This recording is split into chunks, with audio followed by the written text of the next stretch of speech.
Hopefully, man will get here closer than like, the exact time we start. Oop, that is. Oh, there he is. Yeah, I gotta bring him into the chat. Uh,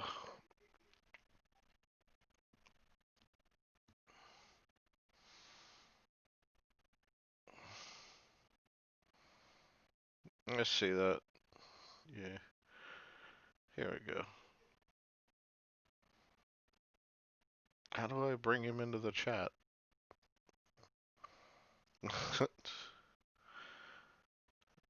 Where's he at?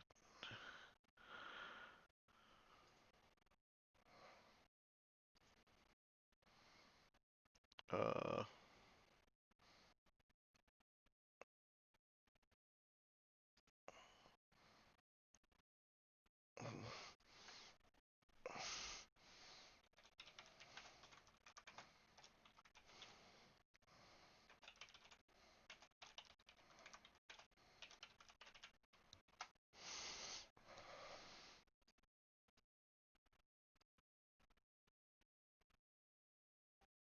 there he is. Okay. Hi there. Yep, I can hear you just fine. Yeah, we're all kind of. Have you ever seen the video make the logo bigger? Oh, yeah, my friend he does art for let me try to rearrange this so we can. Huh. What? How do I get us on stacked? Oh, Tigron left. He's my tech guy. Uh, 'Cause he's like off the side of the chat. We had this working. Uh, yeah, your shirt is great. I actually got my WPAFW shirt yesterday in the mail, and yeah, I was actually surprised because they're red bubbling it this year, and I didn't expect it to be here like in 2 days. How do we? Like, I can put it on focus, but I want to be able to. Let me try something. I'm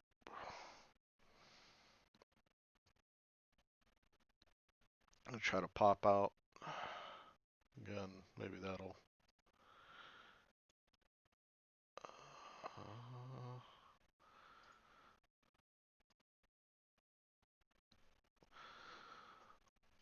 yeah, grid.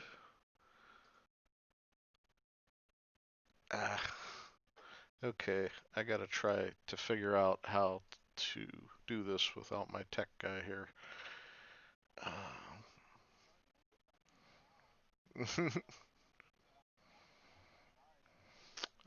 It has to do with maybe it's because of how I. Oh, I bet it. Yeah. Let me try. There we go. I had a way bigger screen than it was expecting. So.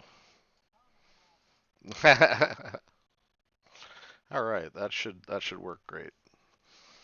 So let me go into staff chat and tell them.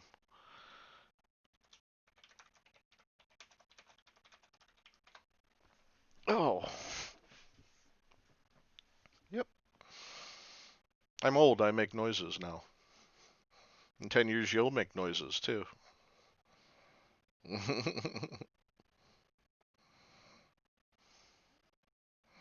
Yeah.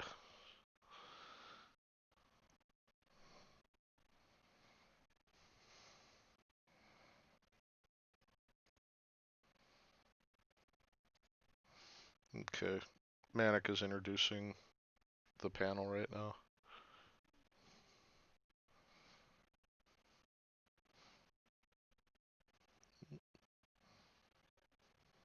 Hey, that's Tigron. This is Matt, and I'm me.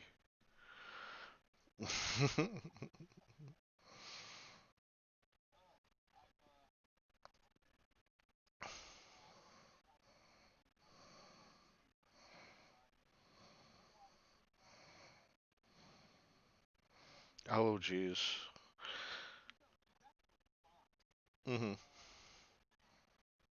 Oop. Oh, okay.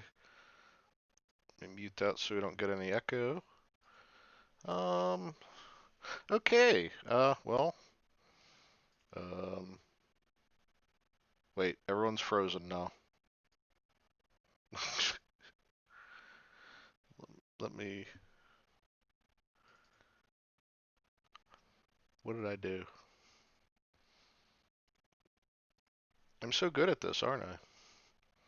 There we go. It's because I minimized it. So, yeah. All right. No, that's too big. There we go. Screen it. No, stop. I give people epileptic seizures. Sorry. All right. So, welcome to this. I can hear you. Anyhow, welcome to the Kaiju chat for WPAFW 2020. Um, I'm Bossasaur. You can call me Mike if you want. I don't care. But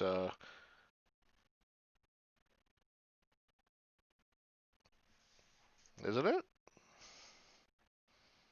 What's wrong? Is you getting an echo?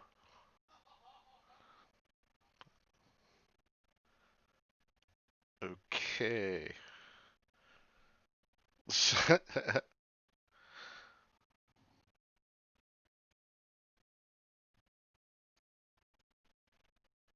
Okay. Let me fix it. Probably Discord. Okay. That's all right. We'll get it. Sorry, I think Matt is more accustomed to uh, more professionalism with our panels. I'm sorry, Matt. This is my first time.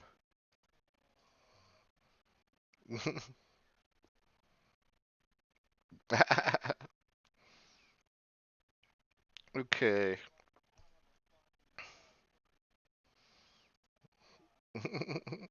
We're calling you Kaiju Samurai. Uh, all right. How about that? Can they hear me now? Testing? Yeah, hello. What was hello, the test we're the ones who Anybody? are they couldn't hear. There we are. Here we are. Okay. Otter at least says it works. All right. Cool. Okay. All right. So, welcome to the Kaiju chat. We're 3 minutes late. Sorry about that. I'm It's very Bossasaur. standard time. We're fine. Yeah. Uh, Probably gonna run this a little bit like Uncle Kage's wine stream, since that's pretty much the only way that I know how to run one of these from learning from him. But essentially, we're talking about kaiju because kaiju kind of has a similar, fandom and um, uh, you know, type of There's some crossover appeal. yeah. There's crossover there. Yeah. My guests today are Matt Frank, who is to my right, I think, maybe your left. Uh, um, and he is a comic artist. He's worked on probably the last 10 years, would you say, on various comics, including Godzilla. Did Rulers of Earth, among other things, Rulers of Earth, and I keep Mhm. telling him that this is a great thing, is the longest running U.S. Godzilla comic in history. So, Never said it wasn't a great thing. I no, I appreciate that. Yeah. I yeah, 10 years is pretty 10 years that I've been doing it full time. Technically been in the industry for 15, like since 2005 was I think when I first started getting work and getting jobs. But it wasn't until 2010 when I started working on Godzilla when I like just went full time and was able to just start cranking stuff out. living the dream.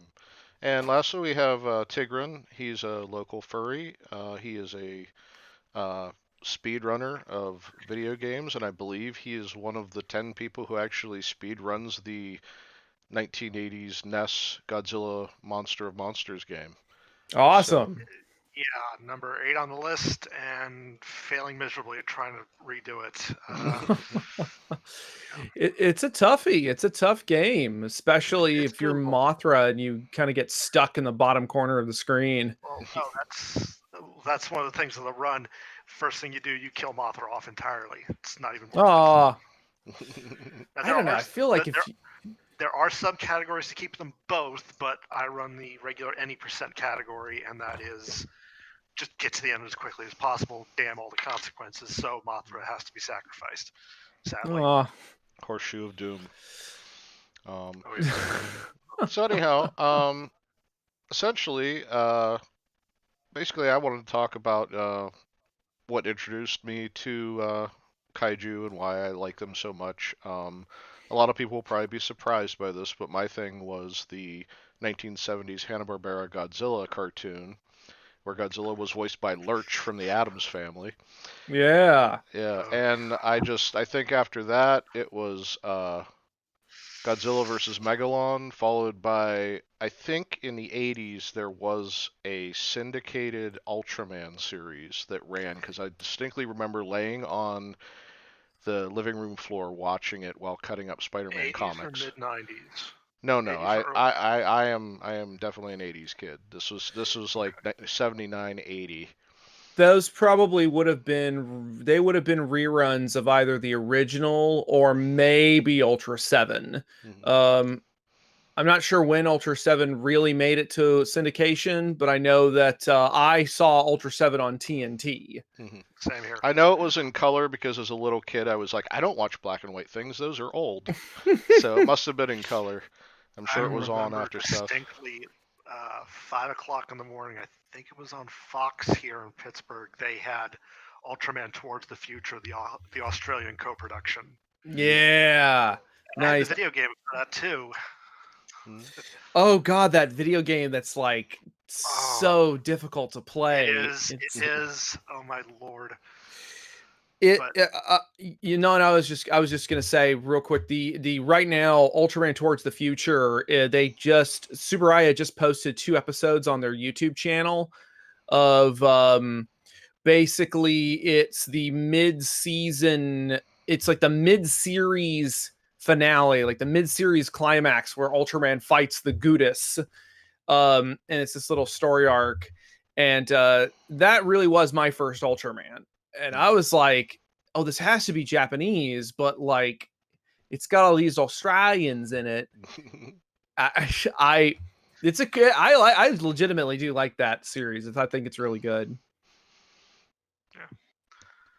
Yeah, yeah, Jared was the one who got me back into Ultraman, and that was with Ultraman X, and I think that might be my favorite, and I think I'll tell you why, because the uh, the kaiju aren't all the bad guys. Like he's trying to be friends with them rather than, wiping them out, and I'm like, I love that, and that kind of like leads me into the next discussion is like, what attracted you to kaiju, and that this is, you want to turn this into a career, or we just Hmm. love these guys because they're supposed to be scary. Like this is supposed to be scary to me, but it's not. It's cool. So Yeah, that's a good one. yeah. I was gonna say as long as we're showing off our monster arts. um, but yeah, I don't know. I don't know if supposed to be scary is really the word, because there's a lot of jokes that have been made about for over the years by for lack of a better term Luddites, people who don't understand the genre and don't watch the genre, that, oh, how could something like Mothra is supposed to be scary, it's a giant moth, and it's like it's not supposed to be scary, like the visuals of it is not supposed to be scary. It's just the idea of something that is so huge and completely uncontrollable, which is a much more visceral fear for the Japanese than I think it is for a lot of other cultures, especially America. Um, Although you can make some jokes about capitalism. Anyway, um, but for me, a lot of it just stemmed from my love of dinosaurs. I grew up with dinosaurs and dinosaur media. Of the I got this guy. I got this guy who was exclusive to a Japanese museum. Nice. Yeah. But yeah, I remember going to the museum, the Whitty Museum in San Antonio, Texas, my hometown, and seeing the animatronic dinosaur traveling show they had. And that to me was like set my imagination on fire.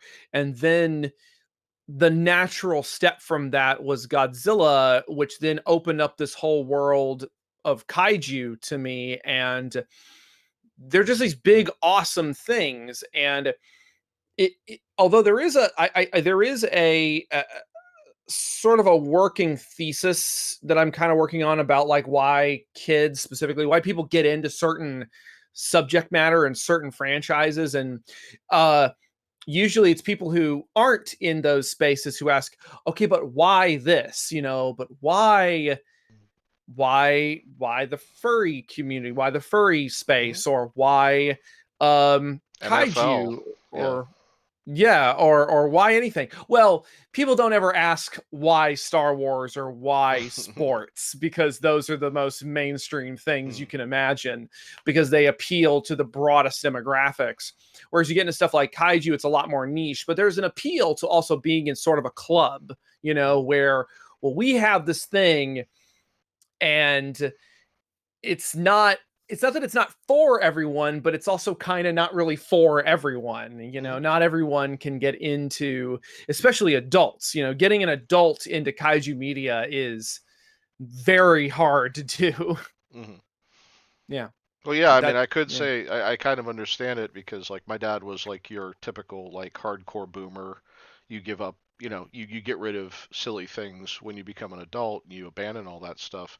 College ruined me, because I had abandoned pretty much everything, because I was just like, I'm an adult now. I need to focus on getting a job and doing all that stuff. And I got into college and I realized that I don't have to do that. So I rediscovered my love of Godzilla, rediscovered my love of Transformers, Robotech. Nice. That's where I started, my first big exposure to the furry community. And this is the early 90s. So it was like Usenet for me. I never got into the furry muck stuff. But, and that's the thing is, I think Okage brings it up, is that the really interesting thing about furry, and I think we can, you can't really say this about kaiju as much as we can furry, but there's no product in furry. It's an idea.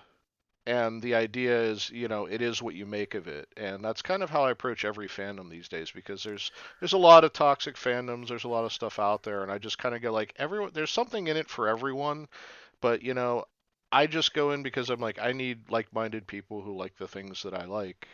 And I like monsters, and I like big giant robots and stuff like that. Sure. I feel like that's a nice way to kind of look at it, because it is nice to find a community and find people who are somewhat like-minded. I mean, like you said, there's always going to be varying tribalistic camps that sort of break off from the center. I feel like, based on what I know, because I would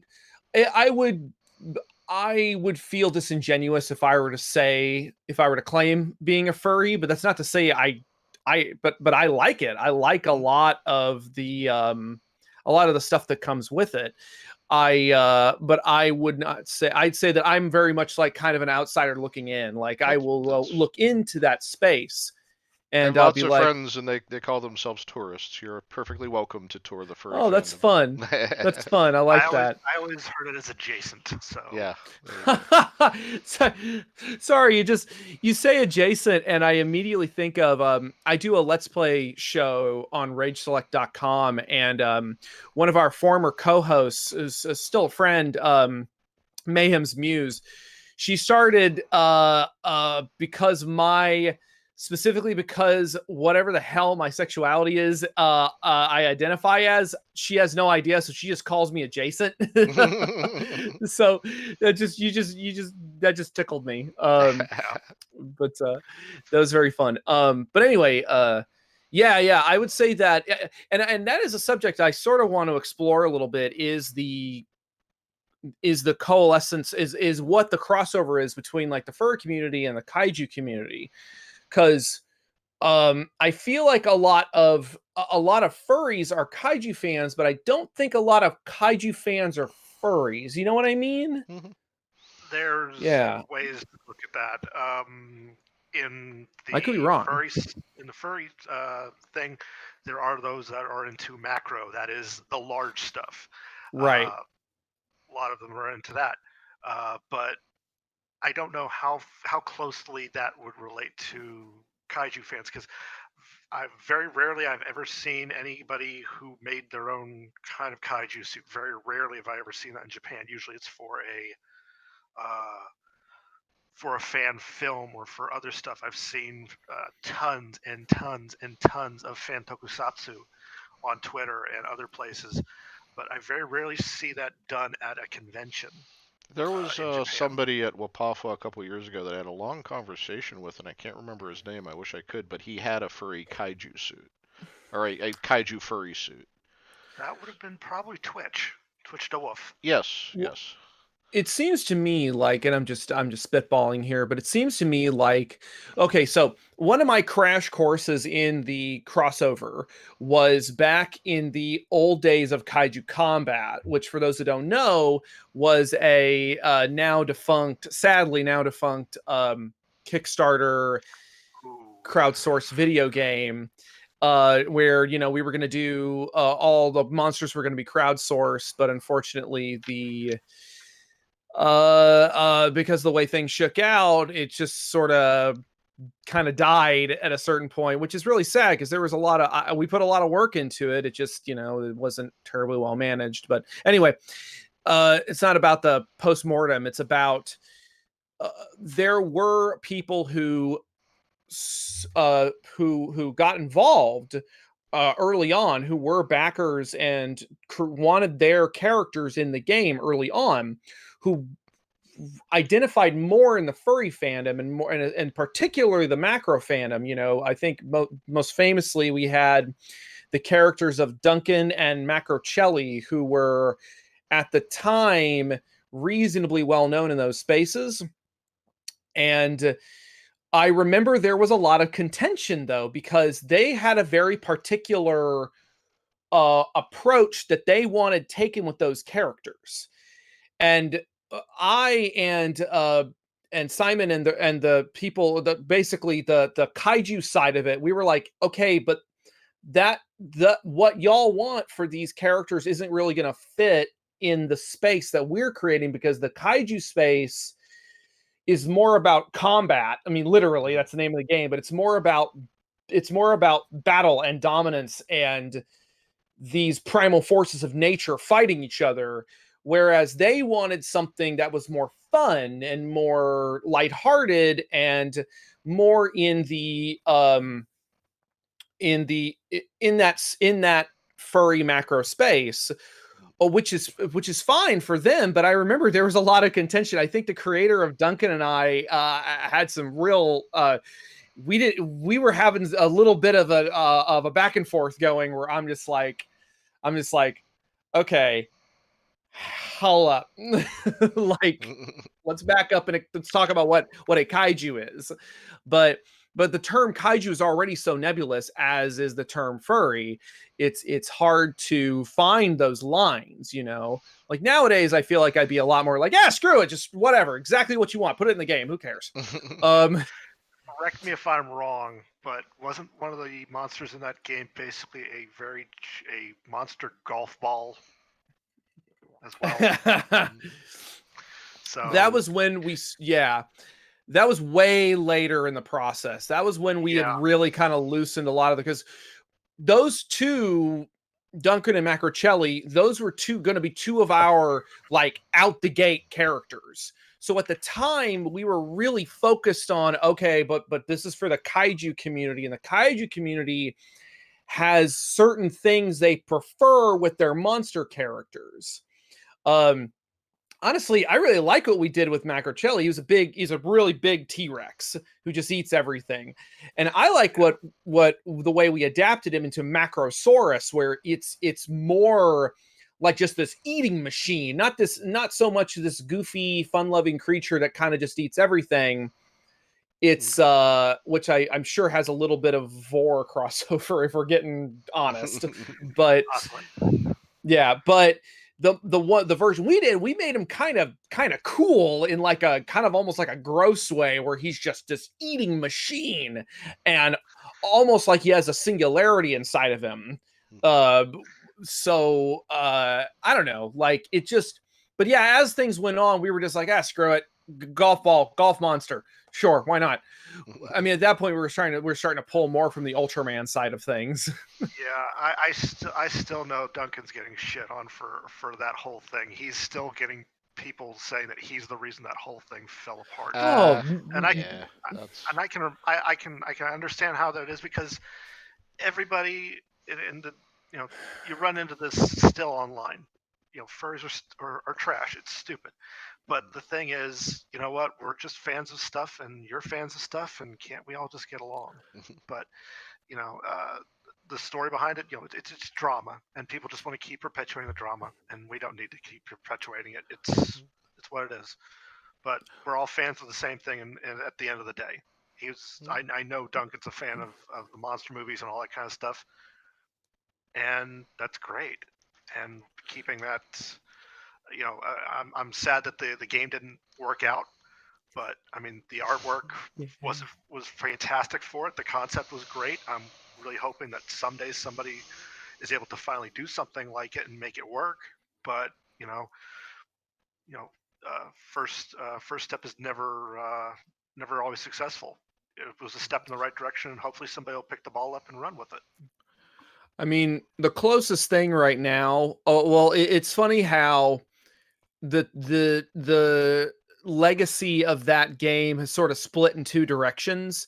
There's a game being worked on that I'm sort of involved with. I did a poster for it, but now I'm not sure what direction they're taking the game in. But it's called Ultraman Kaiju Combat, and I'm tangentially involved with that. But I remember talking to the guy who's the head of the company, and he was like, yeah, we had no idea Kaiju Combat was a thing before we started working on this project. And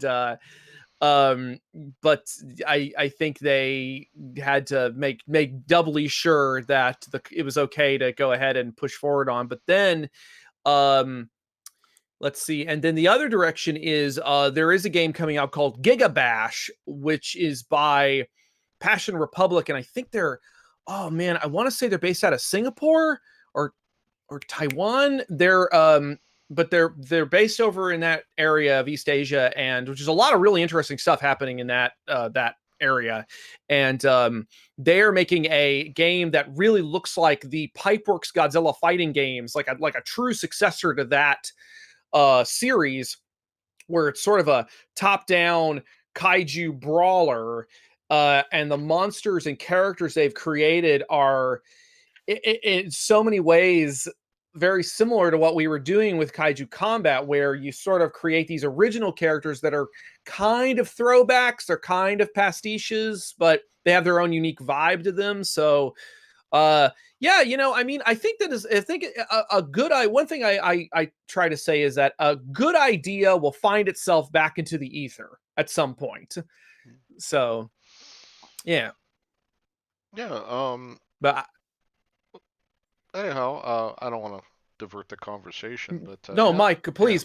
I yeah. Sort of took it and ran with it, so please go ahead. Basically, Ant Naumer brought up something that I kind of want to, a question I wanted to pose to the group is, what is a kaiju? And that's because we got to take a lot of things into consideration. Is because, is Ultraman a kaiju? Nope. Daimajin. Is he a kaiju? I would say yes.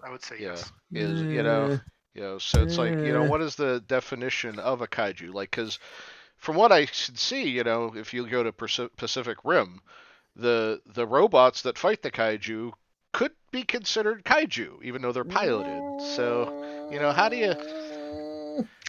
you define it? Is it just a big thing, or is there something else to it?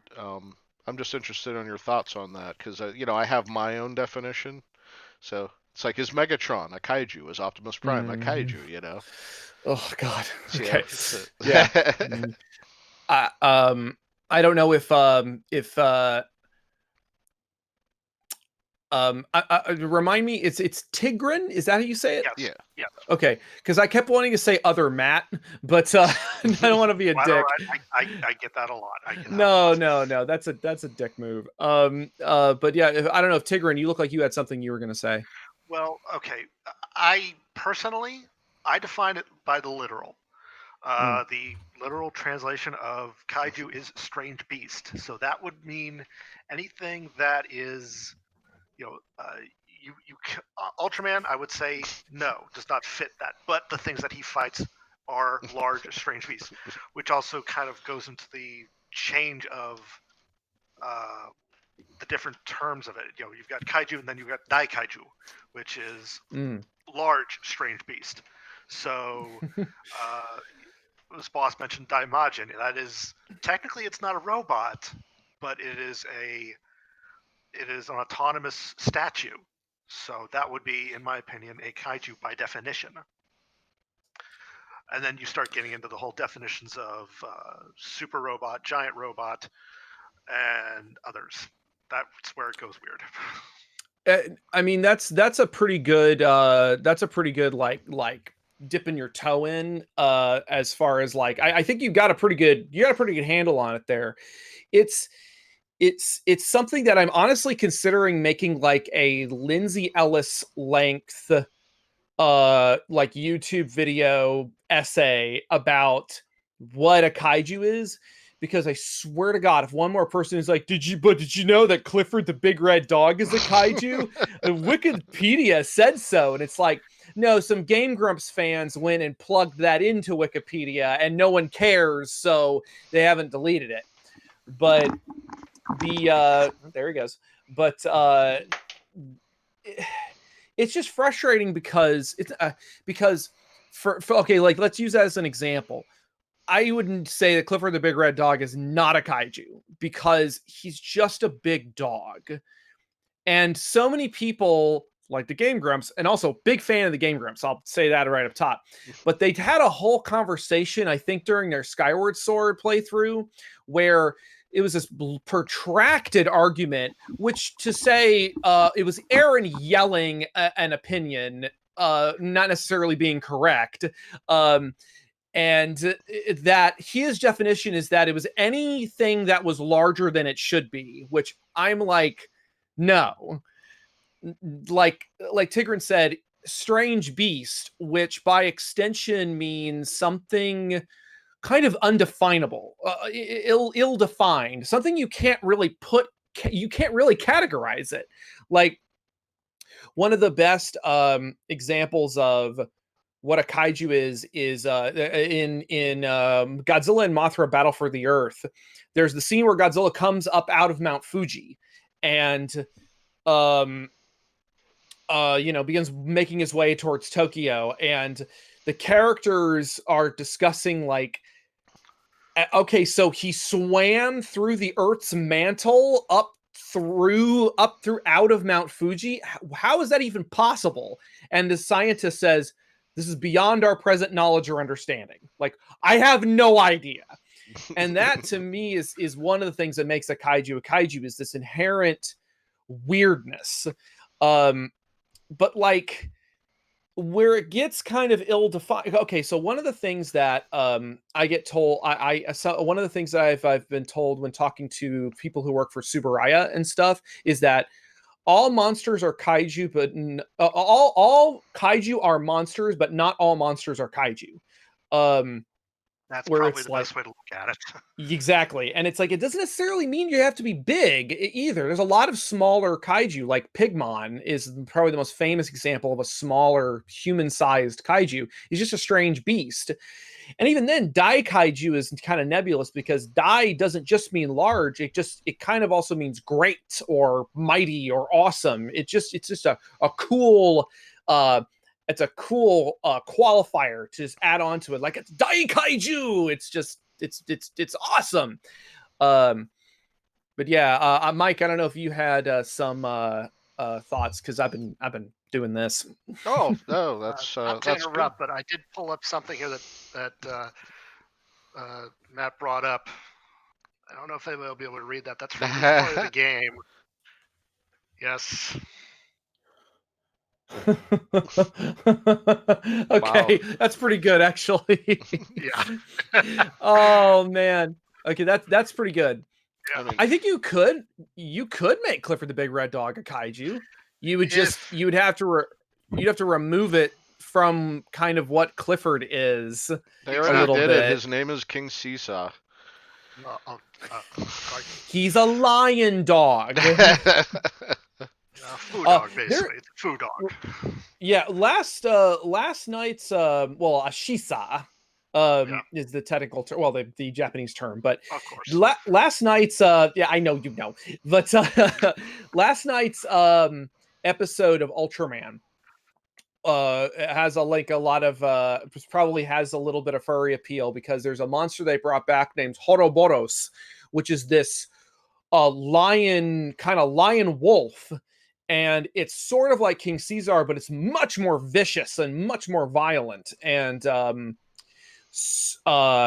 it's the way they did it was super cool. He was running across buildings sideways and like slashing at Ultraman and stuff. And but it's a great design, and it's one of the few kaiju suits that just has big clumps of fur all over his body, and beautiful design. But I don't know, like I I feel like the definition of a kaiju keeps changing in certain small, like you have to make certain allowances for stuff, but like mecha, for example, don't tend to fall into the kaiju category because they're mecha, they're robots, they're not beasts. Although sometimes that also gets stretched a little bit if you have something like Mecha Godzilla, because it's this thing, it's in like either it's diametrically opposed to humanity because it's the evil alien version, or you've got the cyborg version from the 2000s. uh, I mean, yeah, it gets really nebulous sometimes, but I never liked the tagline from Pacific Rim, we had to create monsters to beat monsters, because monster carries so much connotation with it, and that's not what really the Jaegers are. They're extensions of the people. They represent a different psychological realm, if that makes sense. Yeah. But anyway, Yeah, that this is getting into like the definition of robot anime, of the difference between Mazinger and Gundam, which Gundam is the real robot, and then you've got Mazinger and such that is the super robot. right. yeah, then you got Transformers, which are living robots. So that's completely, that's Correct. a third thing. For I me, got I oh, just picked this up the other day. I've been getting that new Transformers oh manga that's yeah, been coming you got out. you Yeah, got disc three or yeah, book three already. yeah, It has mine hasn't shipped yet. yeah. Go Um, ahead. but for me, largely it's nature versus artificial type thing. Mm. Whereas to me, a kaiju is a force of nature. I wouldn't classify Daimajin as a kaiju because he's more of an avatar of a god. So he's like a god of vengeance, and he's not a monster. He's a statue that's been brought to life by a supernatural force. So I don't really classify him. Ultraman I don't classify because he's an alien. Like, so it's more of a what does the thing represent? And but then again, because the constantly changing nature of Godzilla, it's like okay, because you've got the Champion series where he's a good guy, but he's He's also gonna rope a dope. right. But Yeah. then you have the Heisei series where he's right down the line, so he's a force of nature there, and then he almost becomes a good guy kind of at the end. Hey, you got a Sorry, unicorn I like this guy. He makes me happy. head. Um, but yeah, Yeah, so it's like I wouldn't classify Transformers or Gundams or Mecha. Um, I wouldn't classify like the Zentradi. I wouldn't say they are kaiju but the Invid on the other hand, maybe. Although dude, they what's the Invid? They're from Genesis Climber Mospedia. It's the third series of, Oh. but they're kind of bugs in armor and they're surrounded by technology, but I think they have a hive mind and then there's, a thing that controls them, but they're kind of monsters. So, Yeah, yeah, it's that implies raw sentience, mhm, or it's a if you have a civilization. That's why like something like Zigra kind of falls into a weird category because Zigra can talk mhm, and is an intelligent creature, but he sort of gets folded in because he's this giant shark from mhm. space. Ultraman, yeah, if you were to ask any Japanese person, is Ultraman a kaiju? They'd probably slap you in the mouth because not not literally, but they would definitely be like, oh no, because there is a term for something like Ultraman, which is either Kyojin, which is what they say in the show, which literally translates to large person, um, but or a more common term is Titan, like Attack on Titan is Shingeki no Kyojin in Japan. And it's just so Kyojin is just kind of a nebulous term for a giant person, a giant humanoid, whereas or more accurately, Ultraman is a Kyodai Hero or just Hero, which is just hero. Or Kyodai Hero is giant hero. Um, but yeah, so it is nebulous, but there are like certain parameters, and I feel like we could go around and around and around it, because I would say Daimajin really straddles that line, Mhm. because he is this avatar of the gods, but he's also a force of nature and also very monstrous in his own way. I'm sure a lot of Japanese folks would probably classify Daimajin as a kaiju in some capacity, because again, it's just such a nebulous term. Um, I'm trying to think of one of the terms that really stretches it. Like, oh man, and then if you really want to, here's a little curveball for you.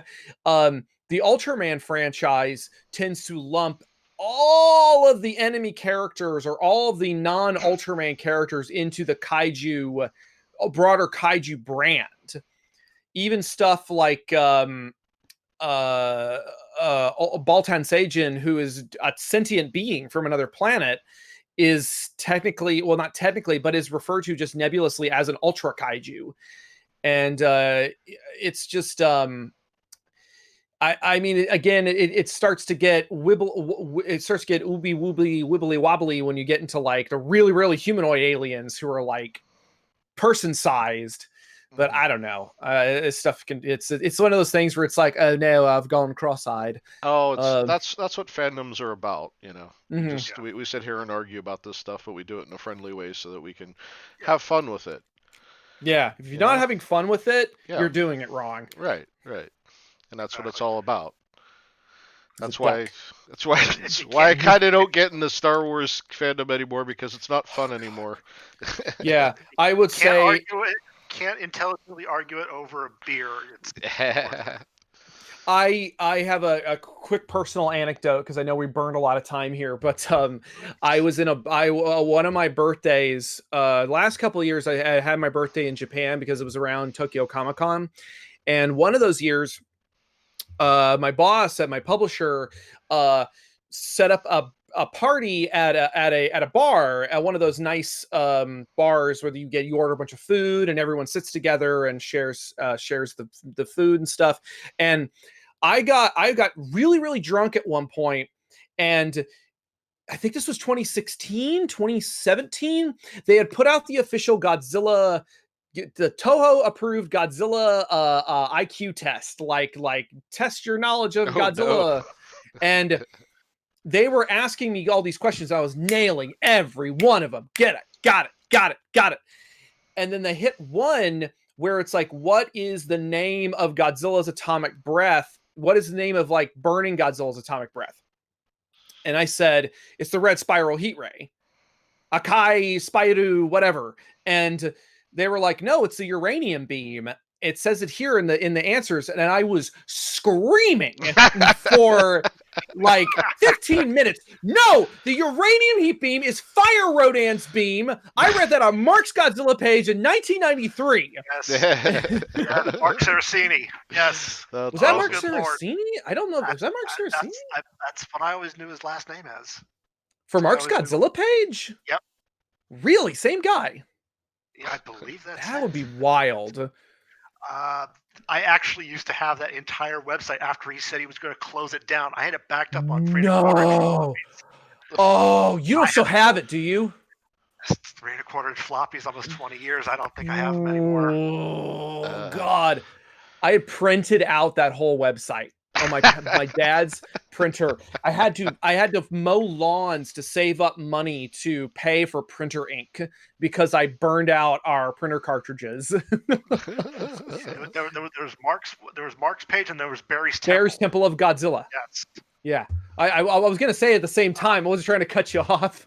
No. There is actually an archive of it. I have seen the archive. I've seen the archive of Barry's. Did you know the Shrine of Gamera was run by Kyle Yount, who now does Kaiju Cast? Ooh. No. Yeah, Shrine of Gamera is another great old website to go check out. Anyway. Yeah, I wanted to see if anyone wants to ask any questions in the chat. We got about 20 minutes left here. Let me see. I'm gonna do some. I'm feeling good. Checks here. As somebody who only had 2 hours of sleep last night, I'm feeling pretty good. I was wrong. I believe it was Mark Malone who had Mark's Godzilla's page. That makes sense. Okay. Chat can chime in if they want. I decree it. My assistant made me a giant jug of this super tasty caramel espresso, and it's real good. Heart's beating a little fast, but I also just popped my ADHD meds, so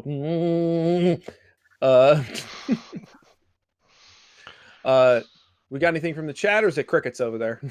Nothing in the Discord. Sorry, nothing in the Telegram. Nothing in the Twitch. So they are loving. They are loving us. I will tell you that. Oh, good. Ask something weird, guys. Get weird with it. Okay, this is an anime question. I can't really. I don't know who this is, but would Cerebus Kiro from Cardcaptor Sakura be a kaiju? I don't know who that is. Isn't that the little dude who floats around with Sakura? Yes. No. Right. He's like a magical sprite. Alternate version of him. Oh, the big one? No, Yeah. it's like a magical sprite. It's like a sprite. It's a magical spirit. It's like just because it's kind of big and kind of mean looking sometimes. I don't know, guys. You could go that way with Good Pokemon. anime. You could go that way with Pokemon and say some Pokemon could be kaiju, some of them clearly are not. Okay, great point to bring up. This idea of monster culture in Japan, of essentially, Monster Hunter is very similar, because while there is a lot of DNA shared between the kaiju genre and stuff like Pokemon and Monster Hunter, Pokemon, a lot of those characters are designed to look like men in suits. And I'm so mad we never got the man in suit Pokemon, Jim Henson full-on man in suit Pokemon movie. I'm so mad that doesn't exist. Can you imagine the little a little Geodude who's a guy with his arms like this, that would be and cool. It kind of green screened out his bottom half? Yeah. We can't have nice things though. Yeah. But the idea, one of the things that I will say when people say, "Oh, are the Monster Hunter monsters kaiju?" Like Mike said, some of, but not all of them, because they are the natural creatures that exist in their world. They are completely naturally occurring animals. Same with Pokemon. So they wouldn't be kaiju because they're not outside of the norm. They don't defy the laws of their own universe's physics. You know what I mean? Yeah. Okay. We got a question in chat here. Beaver Barkley. King Kong would be considered kaiju, right? Yes, I would imagine so. I think now, that's depending on the circumstances. Yes, what Mike said. Yeah. Okay. Okay, question for you. Have you guys ever heard of the Lost King Kong movie that was ever done? Just ever heard of it? Which one? Because there's a bunch of them. King Kong in Edo. That's yeah. Lost Media stuff. That yeah. one. It's like that was done straight after the original 1930s King Kong. They redid it then. The movie is now lost. It's completely gone. The celluloid disintegrated basically for every copy. But yeah, pre-war media in Japan, really hard to get a hold of. Go ahead. Yeah, the I would say just to riff on that question a little bit. Excuse me. The original Kong was rarely referred to as a kaiju in Japanese media, and I'm not saying the Japanese are the final word on this. I'm just quoting history here. They would call him monster, just monster, and there was a distinction between a monster and a kaiju in a lot of Japanese media, a lot of Japanese like magazines and stuff. They would be like, okay, Dracula, Frankenstein, Wolfman, Creature in Black Lagoon, King Kong, all monster. But then if you get into the Japanese versions of Kong, and then of course going into the Skull Island version of Kong, that is much more of a kaiju type of creature because again, it kind of defies logic, it defies physics, or it is mythical in some way, which original Kong was a little bit too. And then compared to something like the 2005 Kong, which is kind of just a giant silverback, it's just a big animal. So it's very nebulous as to whether that could even be considered a monster, you know, like in what we would consider a monster. But anyway, I'm sorry, Mike. I think I cut you off, which is what I think I've been doing for the last hour. No, dude, you're the extrovert here. Fair enough. Let me see. We have a question from Raz Malibu, and this is like trying to pick one of your kids, so I have no answer for it. He says, you guys probably have a ton of kaiju-related memorabilia. What's your favorite, most unique thing that you have? Ooh. Y'all want to go first? Well, I have a tiny little Gamera that I carry around with me, and he's my little travel monster. So whenever I travel, I take pictures of him in doing the traveling. So that's about probably my most unique. I have more Transformers than I do have Kaiju, and I've been collecting Nika and SH Monster Art 6 inches, so that's pretty much where I am, and I'm sad that Nika lost the license because I can't afford $200 every time a Godzilla toy comes out. Tell me about it. So. For me, oh geez, I actually still have, and it's actually in my storage unit outside of my apartment. The original plush Godzilla that was released by oh God, who was it? It was the Hanna-Barbera themed one, or am I thinking something else? It was the original 16-inch one that was released a couple of years ago. They released a whole bunch of plush Godzilla figures. I can't remember. Was that Toy Vault? Yes, Toy Vault. That was it. I still have it. Okay. Tags and everything. Tags and all. Okay. I designed one of those plushes. I think it was one of the bigger Godzillas they made. And my art's on the tag. Almost none of them made it to market because I think it was right around when they lost the license. I have one. Yeah. He's got pointier. Not to toot my own horn, but it was the best looking one. Like that's what they told me. They were like, Matt, this is the best looking one we've been made. But it's all right. I'd have to go get mine to show you, and it's in the other room. Oh. Yeah. I have a record from like 1978 that has the cover of the first issue of the Marvel comic.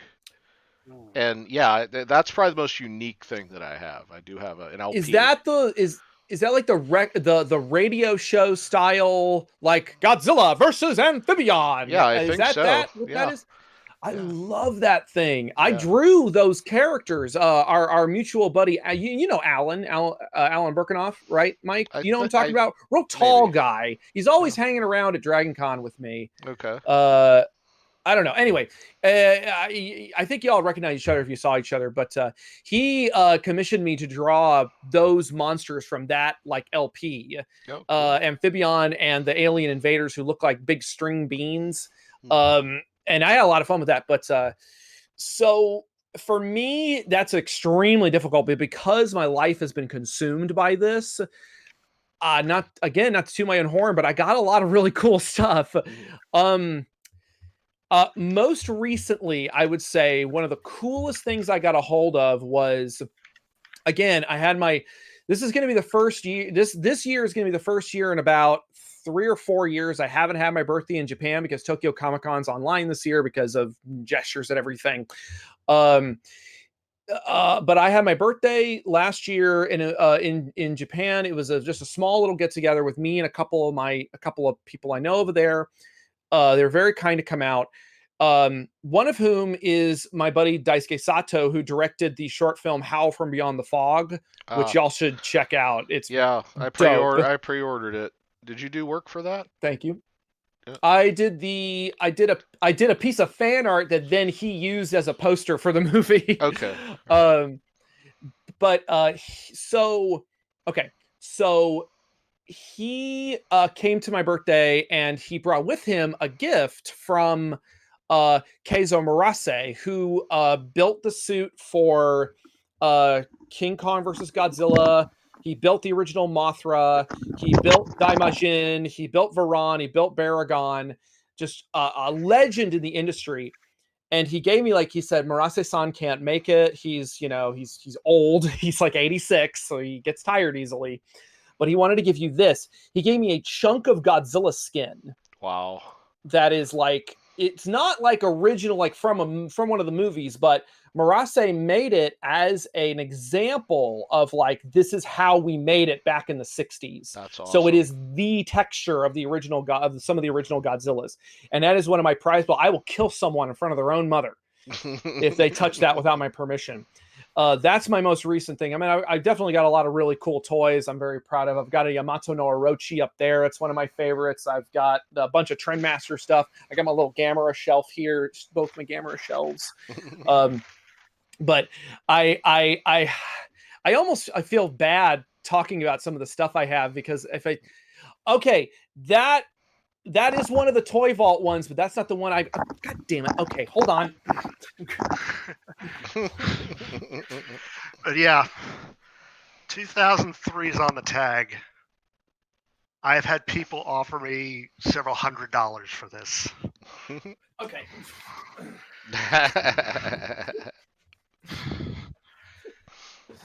I was just talking about how I feel guilty that I have all this rad stuff to show off that nobody has, but that this is the one I designed. Oh yes, I remember seeing that one. Oh my god, yeah, that's the tag. Yeah. Now this was the largest one I could find. I remember I paid $75 for this back in. Oh yeah, this guy was briefly on eBay. Yay, Ghidorah! Yeah, this guy was my on roommate eBay got me this from the Tokyo airport, so I wanted to show it off. Oh, nice. This guy, when he was briefly on eBay, I think he was going for like $400. Oh god, like ridiculous. But this was one of the only plush Godzillas I own. Although, Mike, did you send me the little Fatzilla plush? I think yeah, little green guy. Those are handmade. Yeah, I love him. Oh, that one's fun too. That little squat one. Plush Godzillas in general are great.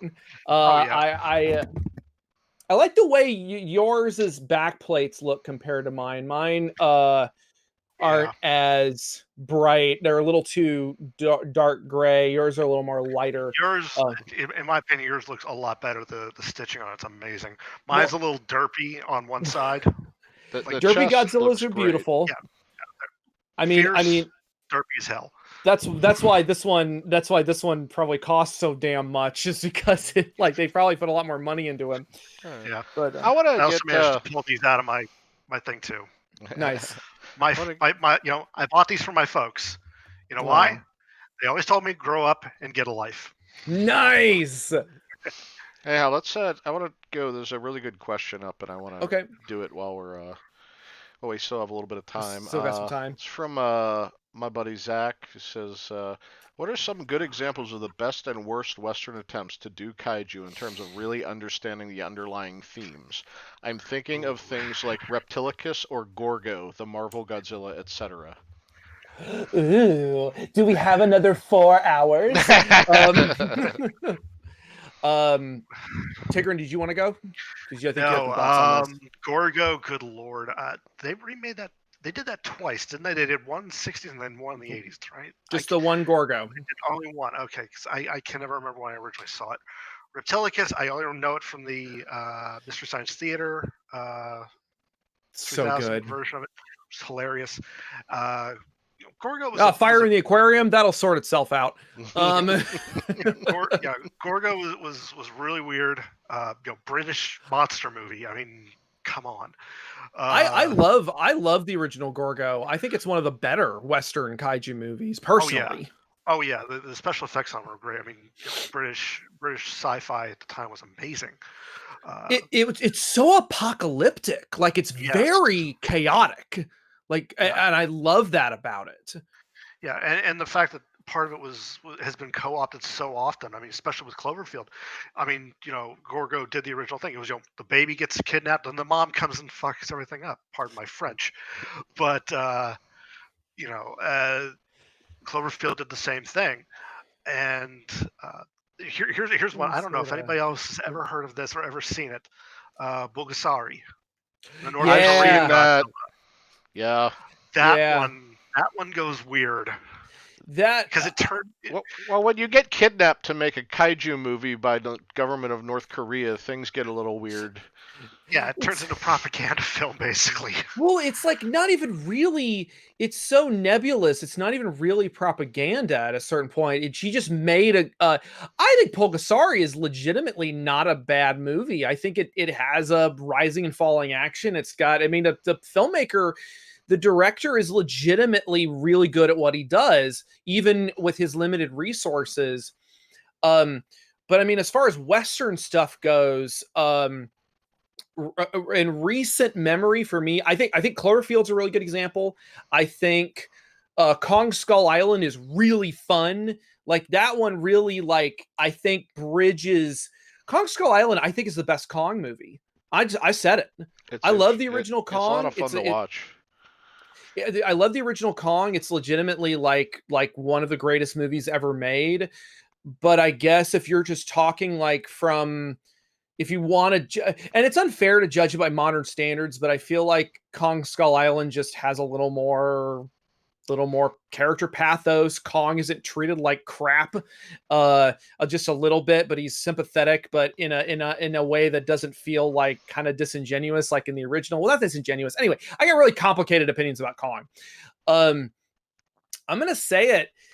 As much as I like big parts of Godzilla King of the Monsters, the 2019 film, there's a lot about that film that I feel like the creators understood they liked the texture of Godzilla. Like Doherty really likes the texture of Godzilla, but inherently making Godzilla into this, trying to make him into this heroic force, and by extension, making nuclear energy into a force for good. It kind of flies in the face of not just the genre, but kind of reality itself. Like nukes are bad. They're bad things. And this idea of using a nuke to revive Godzilla is kind of inherently flawed anyway. I mean, I know I'm getting my science in my kaiju movie, but nukes are just explosions with a little bit of fallout. Like, if you really wanted to revive a giant radioactive monster, you dump a giant, like, you dump a bunch of uranium down there for him to immediately feed off of. Yeah, they just kind of blew up his face in that movie. Yeah, I don't know. Like I Godzilla King of the Monsters is the best 2-hour kaiju music video I've ever seen. But Colossal's a great example of a modern Western kaiju movie that I think is really, really well done. I would not change a single frame of Reptilicus. It's a perfect film. There is something so beautiful in its raw ineptitude, like in just how pants crappingly terrible it is. I wouldn't change a thing about it. There's a Schwerpunkt, center of mass to that film that I just don't touch it. Don't touch it. Don't change a frame of it. All right. Well, we're running out of time here. My answer is Damn it. Godzilla '98 broke my heart. Oh yeah. That's about it. Yeah. And I hate Broke a lot of art. I hate what the Asylum tries to do when they try to do anything. So Hey, come on! I worked on one of those movies, kind of. So, hey, I know you got some stuff coming out here. I think you did the artwork for the new Tremors release that's coming out in a couple months. So yeah, if you want to plug anything for us as we fade to black here. Yeah. Well, thanks. I will say I apologize for rambling so much. You know me, I'm a gabber. It's your fault. You did this. This is You what made me do this. No, I thank you. You've always been a good friend, Mike, and I always appreciate getting to talk to you. Sorry I didn't get to see you in person this year, but c'est la vie. Tremors. I did the Tremors artwork for the Tremors limited edition coming out from Arrow Video. Get your pre-orders in now because it's going to be like the camera set. It's going to go quick. I also did a fold-out poster inside of it that has the organs, the internal organs of the graboid, which I had to basically make that up because as far as I know, it doesn't exist. Which I, of course, credited the main... I found out who the artist was who did all those old Japanese monster cutaways, and I made sure to credit him. Awesome. Yeah, that's what I based it off of, and I said like Matt Frank, inspired by the work of, and I can't remember his name, but it's on the poster. Let me think. The Gamera set came out and was sold out, but there is a standard edition coming. I can't say anything else beyond that. We're working on it. All right, folks. I guess we're out of time. Damn it. So, yeah. But yeah, thanks a lot for coming, both of you. Like this was great. This is a lot. Yeah. Thanks a lot. Thank you guys. So I Grand think old that's time. it. Okay. So, yay! Don't forget to donate to the charity. Do it. Okay. So, and I'm gonna end the stream. we're clear. Yep. We're clear.